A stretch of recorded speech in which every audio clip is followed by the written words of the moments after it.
Et si je te disais que la connaissance de toi ne passe pas seulement par l'introspection? Tu cherches à améliorer tes relations, en savoir plus sur toi et t'ouvrir sur de nouvelles perspectives? Alors tu es ici au bon endroit. Je te propose de plonger dans un monde fascinant, celui de la fenêtre de Johari. Cet outil peut transformer la manière dont tu te perçois et interagis avec les autres. On va voir ensemble pourquoi connaître cette fenêtre est si important, comment elle fonctionne et ce qu'elle va t'apporter d'essentiel. Il reste bien jusqu'à la fin parce que je vais t'offrir un petit bonus sympa et utile. Sur cette chaîne, je te propose de mieux comprendre les phénomènes qui nous impactent et te donne des outils pour bien les vivre au quotidien. Si tu veux nous écouter en faisant du sport ou en conduisant, tu peux également écouter cette vidéo et toutes les autres en podcast sur Spotify. Et si tu aimes nos contenus, merci de prendre le temps de mettre un commentaire et de t'abonner à la chaîne pour nous soutenir.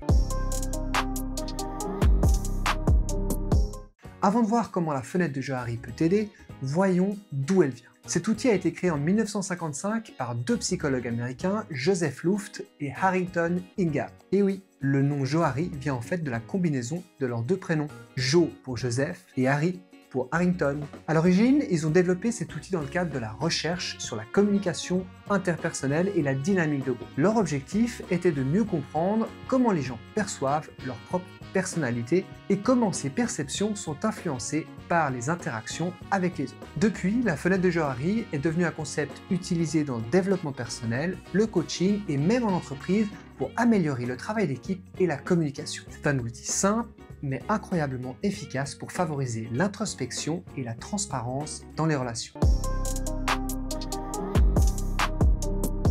Mettons un peu de sens dans tout ça. Pourquoi est-ce que tu devrais te soucier de la fenêtre de Johari? En fait, c'est assez simple. Connaître cet outil, c'est un peu comme avoir une carte pour naviguer dans tes relations humaines. Tu veux mieux te comprendre, mieux comprendre les autres et améliorer ta communication?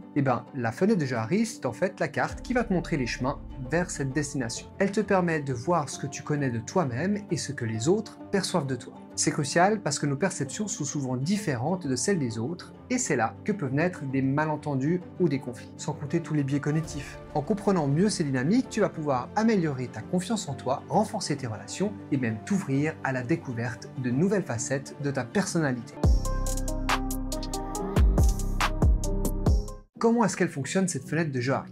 Imagine une fenêtre divisée en 4 cadrans, chacun représentant les différentes parties de ta personnalité. Sur un axe, il y a ta propre connaissance de toi, et sur l'autre, la connaissance que les autres ont de toi. En résumé, d'un côté ce que tu connais et ce que tu ignores de toi, et de l'autre côté ce que les autres savent et ne savent pas de toi. On se retrouve donc avec les cadrans suivants. Tout d'abord, la zone publique. C'est ce que tu sais de toi et ce que les autres connaissent aussi. C'est la partie de toi que tu partages volontiers avec les autres. Par exemple, ton prénom, ton métier, tes passions, tes expériences que tu racontes ouvertement. Plus tu partages, et plus cette zone s'agrandit. Donc, plus il y a de transparence et de confiance dans la relation. Ensuite, la zone cachée, c'est ce que tu sais de toi, mais que les autres ignorent. Comme une passion cachée, une vulnérabilité que tu préfères ne pas révéler, certaines émotions ou des informations confidentielles à ton sujet. La taille de cette zone va dépendre de ton niveau de confiance et d'ouverture avec les autres. Troisièmement, la zone aveugle. C'est ce que les autres perçoivent de toi, mais que toi, tu ignores. Il s'agit de certains traits de ta personnalité, comportements ou réactions que les autres peuvent percevoir, mais dont tu n'es pas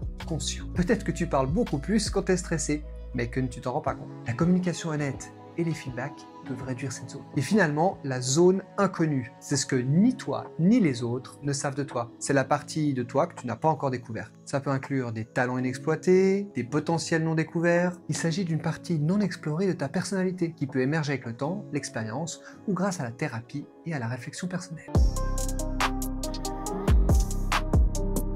Comment utiliser la fenêtre de Johari dans ta vie personnelle et professionnelle? En premier lieu, voici quelques conseils utiles. Sois honnête. La fenêtre de Johari ne fonctionne que si tu es honnête avec toi-même et avec les autres. Si tu veux mieux te connaître, il va falloir la jouer vraie. Sois patient et patiente. Il faut du temps pour développer la confiance nécessaire et partager des informations personnelles. Tu te vois balancer toute ta vie à un inconnu juste au moment où tu le rencontres? Sois ouvert et ouverte au feedback. Les autres peuvent vraiment t'aider à découvrir des choses sur toi que tu ignores. Tant que c'est bienveillant et constructif, entends ce qu'on te dit et assimile-le. Sois curieux et curieuse, explore de nouvelles choses, rencontre de nouvelles personnes. La nouveauté et les challenges vont te pousser dans tes retranchements et t'amèneront à découvrir de nouvelles facettes de ta personnalité. C'est ce qu'on appelle la sortie de zone de confort. Alors pour utiliser la fenêtre de Johari, commence par remplir les cadrans avec les informations que tu connais sur toi. Premièrement, la zone publique. Note les traits de ton caractère, tes compétences, tes comportements que toi et les autres connaissaient. Par exemple, si tu sais que tu es bon en communication et que ton entourage le sait aussi. Ensuite, la zone cachée. Réfléchis à ce que tu caches aux autres et demande-toi pourquoi tu le caches. Ça peut inclure des peurs, des insécurités ou des talents secrets. Pour la zone aveugle, demande des retours honnêtes et constructifs à tes amis, tes collègues ou ta famille pour découvrir ce que tu ignores sur toi-même. Ça peut être du positif, ce qui fait toujours plaisir, mais aussi et surtout des points d'amélioration. Et finalement, la zone inconnue. Explore de nouvelles expériences, relève de nouveaux défis, ce qui va te permettre de découvrir des aspects inconnus de ta personne. Pourquoi pas essayer une activité que tu ne connais absolument pas? Ou alors, parler à des inconnus. Voyons maintenant ce que la fenêtre de Johari va t'apporter d'essentiel. Premièrement, elle va t'aider à te connaître plus en profondeur. Tout sera comme ça, plus en phase avec toi-même et tu vas gagner en confiance en toi. Ensuite, elle va renforcer tes relations. L'idée, c'est d'agrandir ta zone publique autant que possible. Pourquoi? Parce qu'une plus grande zone publique signifie que tu es plus authentique, plus transparent et que les autres te comprennent mieux. En partageant des infos sur toi, tu vas passer de la zone cachée à la zone ouverte et en recevant des feedbacks, tu vas sortir de ta zone aveugle pour aller à la zone publique. Tu pourras ainsi renforcer la confiance et l'authenticité de tes relations. Les gens aiment les personnes transparentes, honnêtes et qui savent recevoir du feedback. Ça montre que tu es à l'écoute et que tu cherches à t'améliorer. Ça permet même de résoudre des conflits. Enfin, et peut-être le plus important, elle va te permettre d'en savoir plus sur la façon dont tu es perçu et découvrir des parties de toi que tu ne soupçonnais même pas, notamment en sortant de ta zone de confort. Qui sait ce que tu pourrais découvrir? Peut-être une passion cachée, un talent ou même une nouvelle voie dans ta vie?